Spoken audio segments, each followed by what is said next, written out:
Ignition sequence starts. 6, 5, 4, 3, 2, 1, 0. Liftoff. We have a liftoff.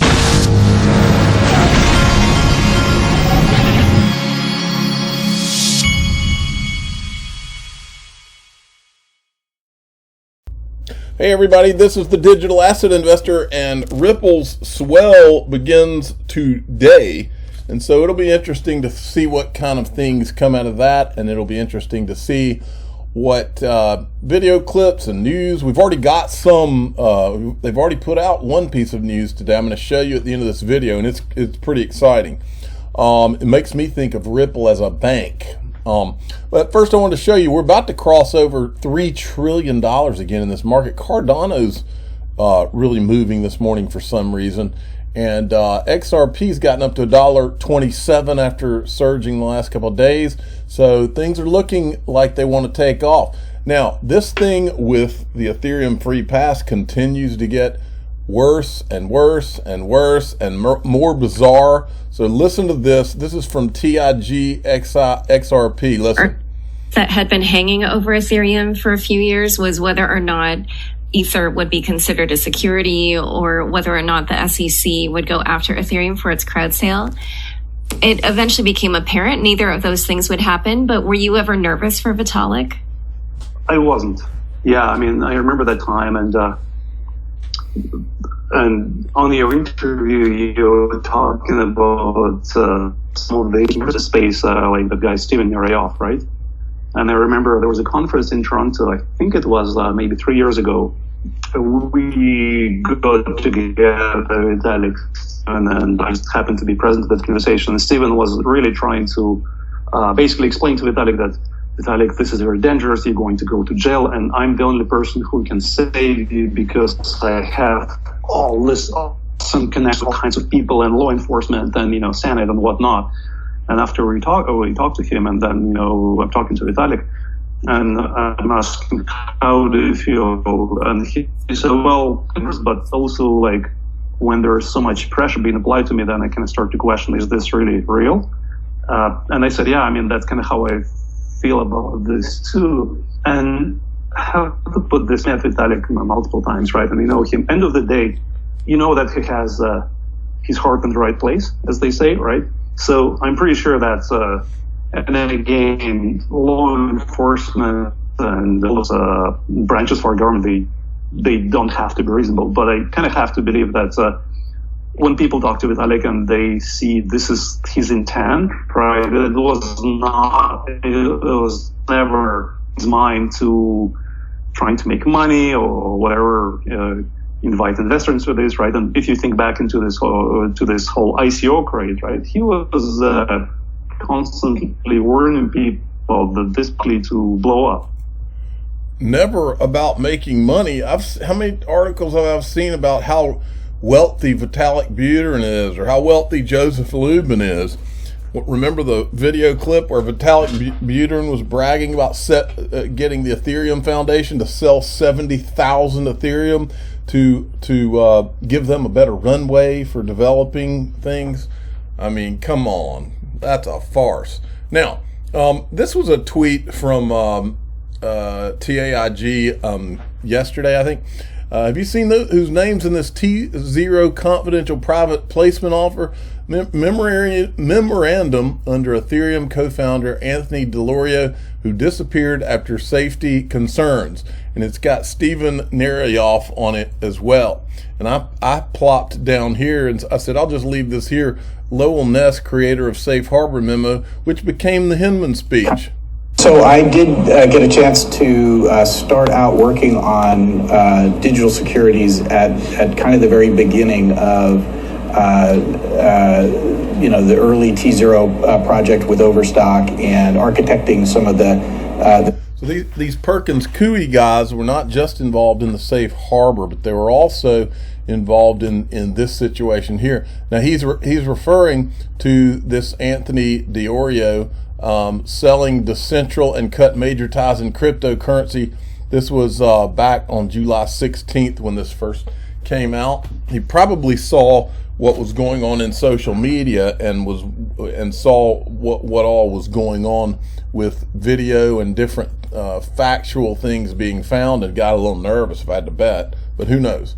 Okay, now I wrote this one up. This is Dax Hansen, who is Lowell Ness's colleague over at Perkins Coie. And I said, how to create an Ethereum monopoly while calling it Web 3.0, open source, decentralized. Step 1, get the SEC in secret. They had secret meetings to get Bitcoin and Ethereum only a free pass as non-securities. Step 2, begin work on on all future tokens, including security tokens, to be built on Ethereum. Hear it in his own words. My name is Dax Hansen. I'm a partner with Perkins Coie in Seattle, and I chair the firm's blockchain and fintech industry practice groups.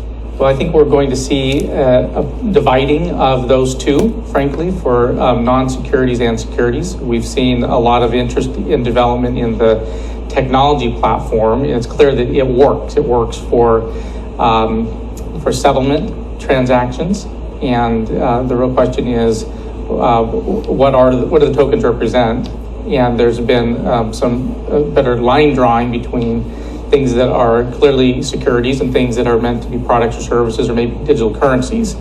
And so I think that the regulations will dictate the approach taken, but there's certainly a lot more interest both from the industry side and from regulators on finding a way to standardize the approach. First of all, it's exciting to see standardization, right? Because in any new field, unless you have the standards, the technology don't take off. And it's apparent that we have seen in the last year or two some very successful standards like the ERC20 standard for token sales. And here in the securities context, there is a need to implement additional controls and restrictions, things that were not really contemplated in the standard Ethereum transactions. And so it's important to build those standards around a lot of complexities. And I think that having several smart players start to develop the standards and then coming together to decide which one is the best and let the industry pick is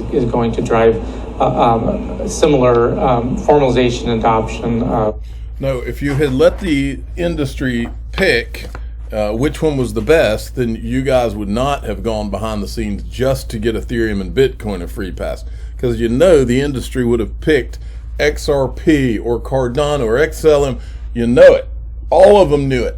That's the whole point. Now, I was cruising down Polymath's Twitter feed from back in September 2018, put this little video together just so you understand all these people are connected.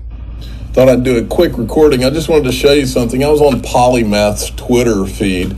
This is September 26th of 2018, and what all these guys are working on at this time. This is after Ethereum's already gotten its free pass, but now it's time to move on to security tokens. And so I just wanted to show you here.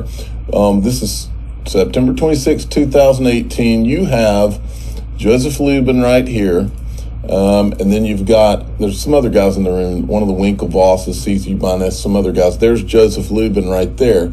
Then what I wanted to show you as you scroll down, the very next post is Dax Hansen from Perkins Coie. And then just a couple more let down and you get Lowell Ness from Perkins Coie. Both these guys are talking about security tokens, and I posted some of their videos. I was just wanting to show you this because there are no coincidences. That's the truth. Okay, now I wanted to let Charles Gasparino and Eleanor Terrett know, if they don't already know. I wanted to remind them of something. This is. I'm not going to play the video. This is the video. I've played it a lot on here. It's the one where Lowell Ness of Perkins Coie describes how Jay Clayton. He said a lot of people don't know this, but Jay Clayton went over to Andreessen Horowitz, and then he told Chris Dixon of Andreessen Horowitz to go and form what became the Venture Capital Working Group. And as a part of all of that, Lowell Ness was the guy, in his own words, said that he created the safe harbor memo that became the Bill Hinman Ethereum free pass speech. Okay? So I said, hey, Charles, hey, Eleanor Terrett, I still think this clip is very important. is very important to the entire Ethereum free pass. Chris Dixon and Andreessen Horowitz should be able to provide great insight into how this all happened. Bill Hinman is over there now too. I'm sure they'd be happy to explain. So, I mean, I don't see why they shouldn't. I mean, it's a completely innocent type deal, right? Then, you know, I showed you this article where consensus shareholders are getting ready for legal action over their share valuation. And I just wanted to float this out there. Do you think the attorneys in this case have been watching what's been uncovered by the XRP army? In my part of the world, we call this a can of worms. All we wanted and want is a level playing field. And, you know, all Vitalik Buterin and Andrew Keys and Joe Lubin, all they had to do was take their free pass and keep their mouths shut, but they couldn't do that. They had to gloat, and the gloating is what made me suspicious, and that's what led to a lot of these video finds of their own freaking words and documents and tweets. All they had to do was be humble and accept their free pass. Okay, Bank XRP, Ripple, can't stop them now, network effect. This is it says most people don't believe in Ripple. Proof, Ripple available for transfer. SBI Bank, Cambodia, Philippines. Do you buy more XRP now? I do. I don't tell anybody else what to do. Ripple international transfer. Then today, this is from Ripple, and we're off. Ripple Swell has begun as Brad Garlinghouse welcomes us to an action-packed 2 days. Let me refresh that so we can play it for you.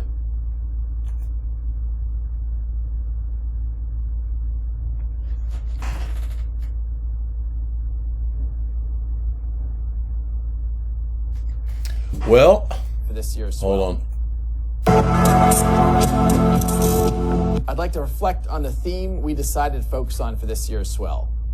It's all about unlocking boundaries.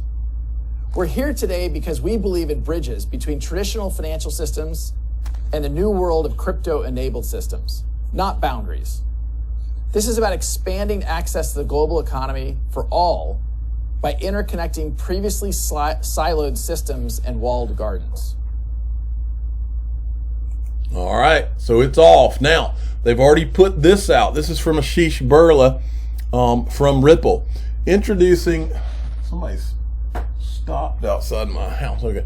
Introducing Ripple Liquidity Hub, a one-stop shop for enterprises to source any tokenized asset. Yes, really, for your customers from liquidity venues like MMs, CEDE exchanges, etc., complete with streamlined API, optimized pricing, and smart routing.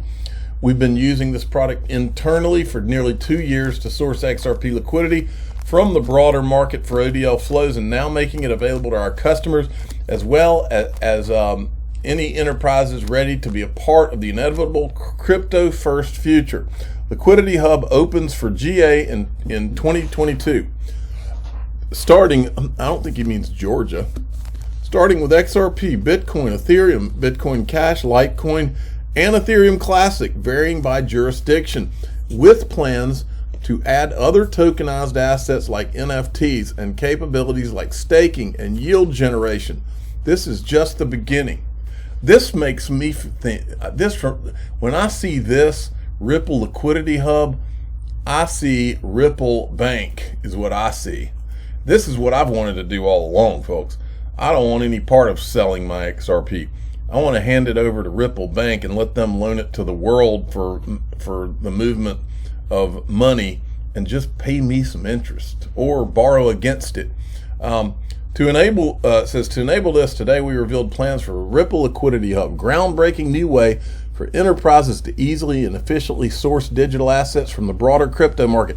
As a crypto liquidity platform built for the enterprise, it will unleash the potential to access deep liquidity within markets, accelerating the shift to crypto. I mean, this is exciting stuff right here.